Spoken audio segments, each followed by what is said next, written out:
আসসালামু আলাইকুম সবাইকে, welcome back to my channel Fahmida's recipe. আশা করি যে যেখানে আছেন সবাই ভালো আছেন, সুস্থ আছেন। আজকে আমি আপনাদের সাথে শেয়ার করতে যাচ্ছি মালাই পাটিসাপটা। এই পাটিসাপটার রেসিপিটি খেতেও অসাধারণ, আপনারা এটি বাসায় ট্রাই করে দেখবেন।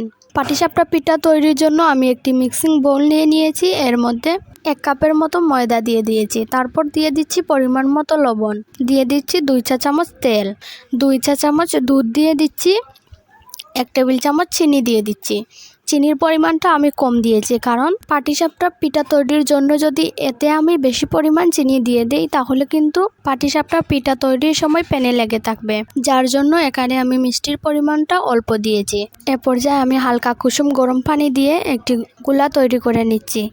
পানিটুকু এমনভাবে গরম হতে হবে যাতে একটি আঙ্গুল চুবিয়ে 2-1 মিনিটের মতো রাখা যায় পানির মধ্যে। আমার প্রায় 2 কাপের মতো পানি লেগেছে, আপনাদের কম বেশি লাগতে পারে। পাটিসাপটার এই গুলাটি তৈরি করতে একবারে পানি দেওয়া যাবে না, অল্প অল্প পানি দিয়ে এই গুলাটি তৈরি করে নিতে হবে, কারণ একবারে বেশি পানি দিলে এই পাটিসাপটার গুলাটি পাতলা হয়ে যেতে পারে। যার জন্য আমি বারে বারে অল্প অল্প পরিমাণ পানি দিয়ে এই গুলাটি তৈরি করে নিচ্ছি।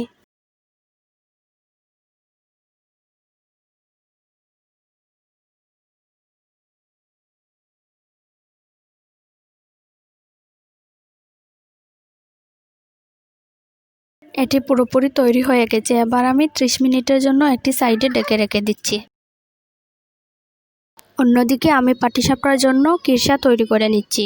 এর জন্য আমি 2 কাপ পরিমাণ দুধ একটি প্যানের মধ্যে দিয়ে দিচ্ছি। সুন্দর একটি ফ্লেভার আসার জন্য একটি তেজপাতা চিড়ে দিচ্ছি এবং 4-5টা এলাচ দিয়ে দিচ্ছি। দিয়ে দিচ্ছি 1/2 কাপ চিনি। একটি চামচ দিয়ে আমি সবগুলো উপকরণ একসাথে নেড়ে নিচ্ছি।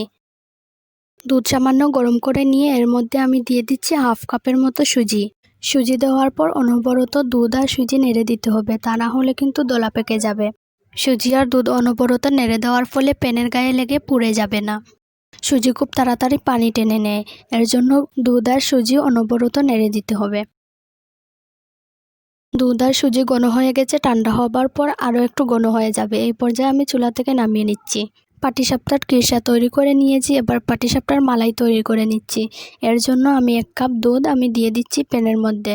দুধের মধ্যে 3 চা চামচ চিনি দিয়ে দিচ্ছি। ফ্লেভারের জন্য আমি 2টো এলাচ দিয়ে দিয়েছি, একটি তেজপাতা ছিঁড়ে দিয়েছি। তারপর আমি দিয়ে দিচ্ছি 1 টেবিল চামচ কর্নফ্লাওয়ার আমি 1 চা চামচ ঠান্ডা দুধ দিয়ে গুলে নিয়েছি। সবগুলো উপকরণ একসাথে মিক্স করে নিয়ে আমি চুলা অন করে দিচ্ছি। তারপর জাল করে নিয়ে কিছুটা ঘন করার পর আমি চুলা থেকে নামিয়ে নিব। আগে থেকে তৈরি করে রাখা পাটিসাপটার গুলাটি আমি আবার নেড়ে নিচ্ছি। এবার আমি পিঠা তৈরি করব।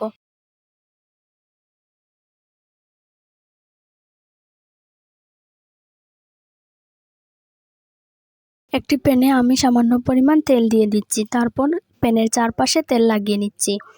পাটিসাপটা পিঠার জন্য আমি প্যানের মধ্যে 2 চা চামচ দিয়ে দিচ্ছি, দিয়ে আমি চামচ দিয়ে গোল করে নিচ্ছি।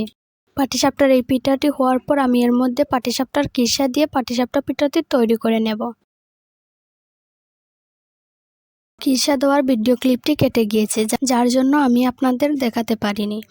এবার আমি সবগুলো পাটিসাপটা একটি ট্রের মধ্যে নিয়ে নিচ্ছি।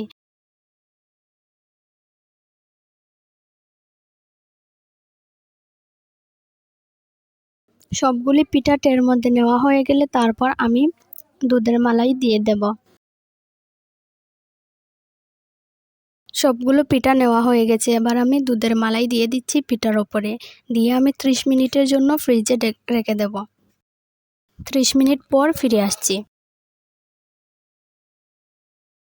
এই পাটিসাপটা পিঠাটি খেতে আমার খুবই ভালো লাগে, আপনারা অবশ্যই ট্রাই করে দেখবেন। সবার কাছে একটাই অনুরোধ, আমার চ্যানেলের ভিডিওগুলি যদি আপনাদের ভালো লেগে থাকে অবশ্যই আমার চ্যানেলটি সাবস্ক্রাইব করে দিবেন এবং পাশে থাকা বেল আইকনটি বাজিয়ে দেবেন। ভিডিওটি ভালো লাগলে একটি লাইক করে দিবেন, কমেন্ট করে জানাবেন ভিডিওটি কেমন হয়েছে। সবাইকে অসংখ্য ধন্যবাদ ভিডিওটি এতক্ষণ পর্যন্ত দেখার জন্য।